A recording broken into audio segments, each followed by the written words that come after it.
It was a protest that changed China forever. It scared the living daylights out of the party central command. 10 years after Tiananmen Square, it's the eve of the millennium, and 10,000 people silently gather in front of the homes of China's leaders. They come quietly, and they leave quietly, but their voices have been heard. It put Falun Gong on the map as a force in China. 3 months later, the crackdown. Thousands are arrested, tortured, and killed. The beginning of a genocide that continues today. The decision that they will ban Falun Gong, the decision was made on April 25th. But what made those silent protesters spend that April day in peaceful appeal? What sparked the brutal persecution that followed? And why has the world stayed mostly silent about the nightmare that many Falun Gong practitioners have endured throughout the past decade? The other man said, beating Falun Gong to death is nothing and is counted as suicide. I said, even if you beat me to death, I will not tell you anything. This is their story. A story of courage amid condemnation.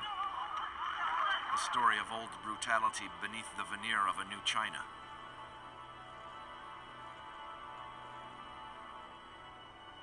The story of Falun Gong.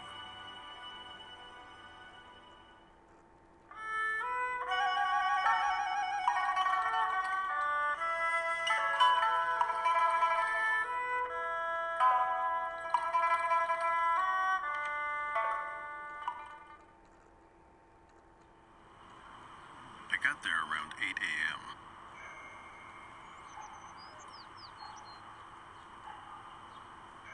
Shirtsai Dong now lives in New York and can be seen practicing Falun Gong on weekends at Manhattan's Madison Square Park. But on April 25th, 1999, he was a Chinese citizen who had a chance to meet the country's second most powerful person. There were already a lot of people, a lot of practitioners had already arrived. From their attire, it looked like they were from the rural areas around Beijing.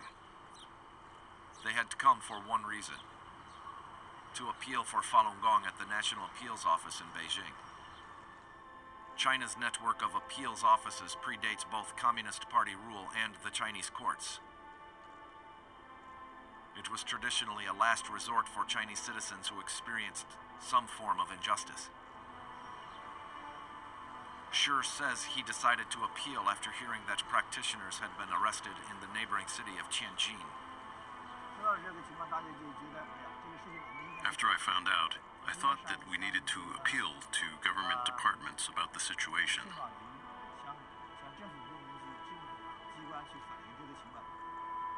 In Tianjin, practitioners had been protesting negative press coverage in the local media. But after being broken up by riot police and appealing to the local government, they were told they had to take their appeal to the National Appeals Office in Beijing.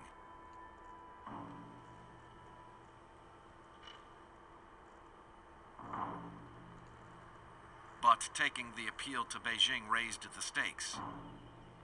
Across from the National Appeals Office is the Central Leadership Compound of Zhongnan High, the most sensitive place in China. Surrounded by walls and armed guards, it houses the homes and offices of China's leaders. And as thousands of practitioners came looking for the appeals office, police directed them to spread out around the compound perimeter. But then, something unexpected. I think I passed the West Gate, a big gate, and some people applauded. I guess they saw something and started clapping.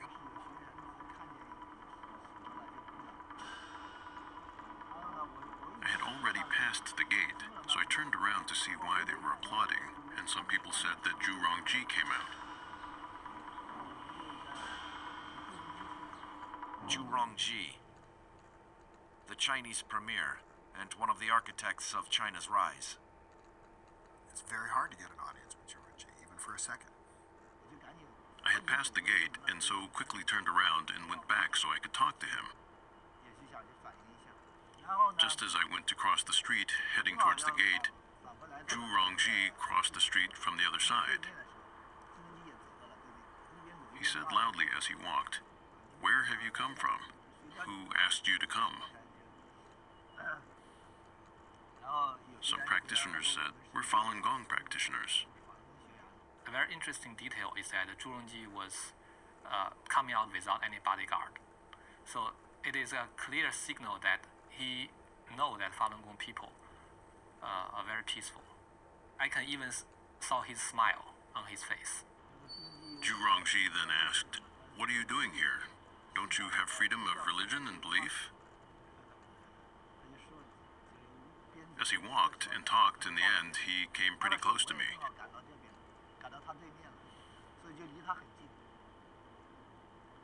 He said, "If you have any problems, find representatives, and I'll talk with them."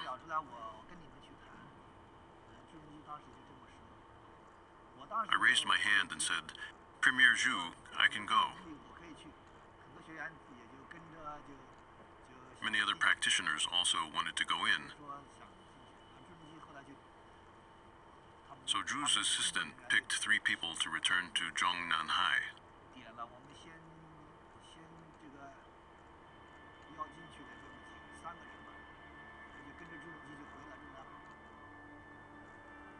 Unless it's those ruling the country, only a handful of people ever enter Zhongnanhai. Access is limited to China's political elite and the occasional foreign dignitary.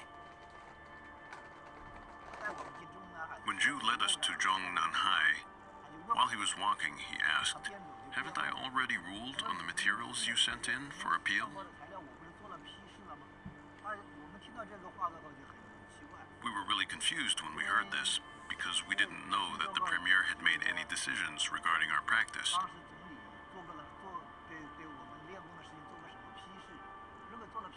And we thought that if there had been a decision, that we would know about it. So we were all very surprised and said that we didn't know. Zhu also thought it was strange when he saw that we didn't know, and he was pretty confused. He then said that he would ask the Commissioner of the National Appeals Office and the State Council Secretary General to talk to us. Very soon after, these officials Zhu Rongji went to look for arrived. We talked about the situation. The Tianjin police arrested Falun Gong practitioners, and that we hoped they would be released quickly.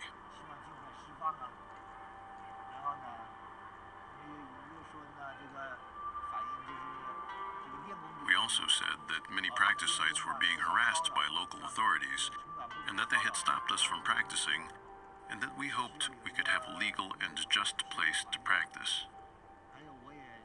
And I said that we hoped that Chuan Falun could be legally published.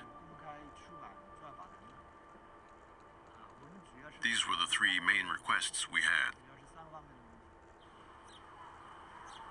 They had made their appeal, but Zhu Rongji wasn't the only one who witnessed it. Zhu Rongji came out, if I remember correctly, that was like 10 a.m. But then in the afternoon, suddenly, the atmosphere, you can feel the stress, because a lot of armed police suddenly ran out of Zhongnanhai and stood in front of us, about 2 meters, in between the armed police. They just line up in front of us. They look very serious. And then I had a feeling that Jiang Zemin was going to come out.